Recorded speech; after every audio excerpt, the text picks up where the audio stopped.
When I talk about a miracle, I don't just mean something surprising or that's hard to explain. A miracle is bigger than that. A miracle is an extraordinary act of God that is beyond the laws of nature. It shows us God's power. It shows us God's presence in our world. Every miracle is intended to show us something that only God can do, thereby confirming that Jesus is God, the very Son of God. Jesus turned water into wine, showing his power over nature. He healed the sick and the blind, proving his authority over the physical body. He raised the dead, demonstrating command over life and death. So miracles of nature, miracles of healing, miracles of life and death. Each one, every one, a declaration of his identity. Jesus is omnipresent. He's not limited by space or time. He's everywhere, always. He's omnipotent, meaning he's all-powerful. He can do anything. He's also omniscient, all-knowing. Nothing is hidden from him. Now, it can be hard to wrap my mind around all of the omnis of God. I may not fully understand it, but I really like the idea of it. I like it because it means that my God, Yahweh, the God of the universe, can do anything at any time for anyone. And that confirms this truth. Jesus wasn't just a man, not just a good guy with profound ideas, not just somebody who was super wise. He wasn't just somebody who walked among us 2,000 years ago. No, he was God. He was God walking among his people back then. And that's why I like this miracle so much. This is the miracle of Jesus walking on water. Now, in my experience of talking with people, everybody has heard of this miracle, like literally everybody I talk to. And I like this miracle because Jesus commands nature, and that's amazing. But he's also reaching into the hearts of his disciples, and in particular, Peter. It is a miracle of power, but it's also a miracle about rescue and relationships because he cares about relationships. Now, this miracle happens immediately after our last story, the feeding of the 5,000, meaning it happened in the third year of Jesus's ministry. The crowd had moved on. They were gone. It was late at night, and the disciples were tired. They're still reeling from what they had just seen and all the work that they had just done, what was required to feed all those people. So Jesus turned to them and said, "Get in the boat, go ahead of me to the other side," meaning go back to Capernaum, and he stayed behind. They didn't question it because it wasn't unusual for Jesus to retreat, to be alone with his Father. They boarded the boat and they left the shore. I've been to the Sea of Galilee many times. It really is beautiful. It's really like a big, fresh water lake. Not exactly what you might think of when you hear the word sea. So most of the time, it is very calm. In fact, you can even water ski on it. But it can also turn violent in just a minute. And that's because it sits down below the sea level. And it's in a basin, and there's a bunch of hills around it. And the wind comes down through the canyons of the hills, and it hits that water, and it just whips everything up. And the water becomes like chaotic. And that's where these men found themselves, in a boat in the middle of a storm. Now, you know that many of these 12 were fishermen, and storms were common occurrences. But this storm, it was definitely different. It had a demonic feel to it. The wind was unrelenting, and try as they might to get the boat to shore, to safety, they couldn't. They were exhausted, soaked through and through, and most importantly, they were without Jesus. And I imagine someone speaking the question we all ask in the middle of our storms: where is he? From the mountain, Jesus knew they were struggling on the water because he knows everything. And he wasn't indifferent. He wasn't absent. He was waiting, not to punish them, but to prepare them. Jesus knew that storms were coming their way once he departed the earth, the kind that would shake their courage, test their loyalty, and change their lives.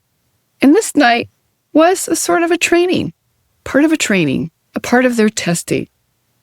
Out on the water, sometime between 3 and 6 in the morning, they saw something. It was a shape on the water, moving closer to them, and they froze. They screamed out, "It's a ghost!" I understand that. But then a voice came back that they knew better than their own. "Take heart. It's me. Don't be afraid." And in that instance, their fear collided with their faith. Now, the storm didn't stop, but their hearts were steady. And then Peter speaks. I absolutely love Peter. He's that guy, the impulsive, emotional one who's the first to rush into any situation and then possibly regret it later. I mean, we all know somebody like Peter, or maybe we are like Peter. But Peter loves Jesus fiercely, and his faith is very passionate. And he's loyal for sure, but he's also a loose cannon. He always says exactly what comes to his mind.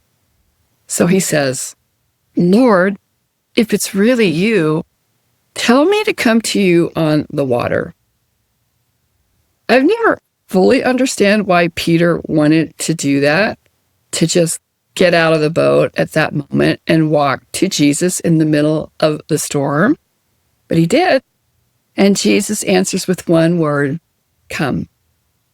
So Peter grips the side of the boat, and everybody's holding their breath, and he steps out.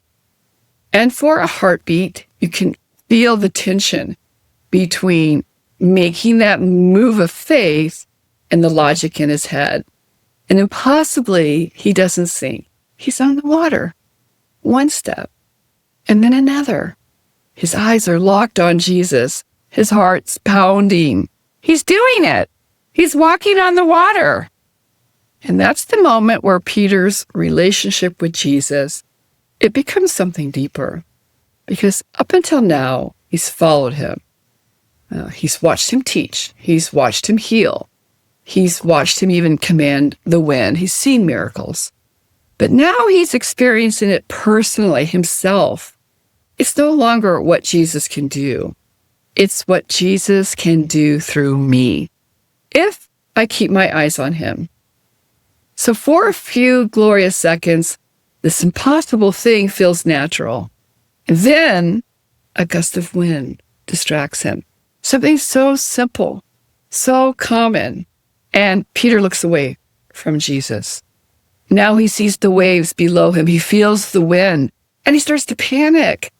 What felt possible with Jesus, all of a sudden, feels impossible again.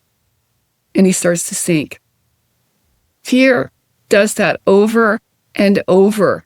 It makes us forget what's true about our God. It convinces us that we're safer when we're in control, even though we know that's just an illusion. We know that's not true. Fear is faith in the wrong direction. It just turns us inside out. It destroys our trust. So Peter cries out, "Lord, save me." And immediately Jesus reaches out his hand. There's no hesitation, no disappointment, just a rescue. He catches Peter's wrist and he pulls him close and he says softly to him, "You of little faith, why did you doubt?" No condemnation, just a connection. Kind of like saying, Peter, you were so close. You had your eyes on me. Don't let fear tell you who's in control. Together they climb back into the boat, and Jesus rebukes the wind. Stop. Loudly and with authority. And just like that, the waves settle. The storm is over. And the others, drenched, stunned, freaking out, whisper what they know in their bones, that truly you are the Son of God. Now, Peter never forgot that night, but he would fail again because we all do. He would deny Jesus at a crucial moment. And just like this night, Jesus would find him, he would lift him up, and he would restore him, because that's how love works. It rescues us and it teaches us. So Peter's courage is not what made him holy. It's Jesus's compassion that made him holy. You and I, we're really not that different from Peter. We want faith that puts us out on that water, standing tall with Jesus. I want that. And I wonder, what could I do if I had that kind of faith? Would that not be amazing if I had that all the time? But sadly, fear has a horrible way of shaping our choices, doesn't it? It keeps us in that boat. It convinces us that safety is better than surrender to Jesus. It builds walls where faith was meant to build a bridge for us. But, Jesus keeps calling. He keeps saying, come to me.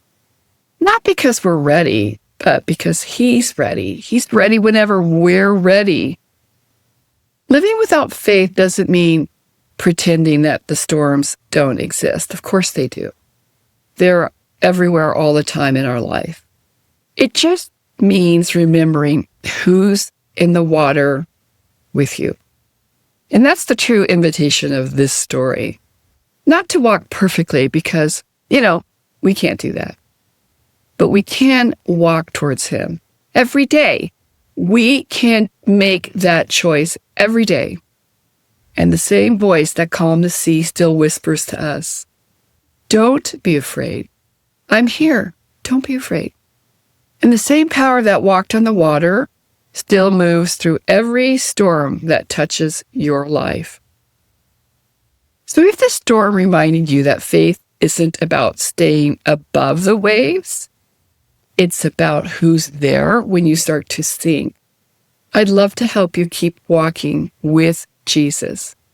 You can download my free devotional listing all of Jesus's miracles, and you can get that on my website, sandyloss.com. There's a lot of resources there for you. I hope that you'll check it out. And next time, we'll meet 10 men standing on the edge of town, calling out for mercy, and discover what happens when gratitude meets grace. God bless you. Thank you.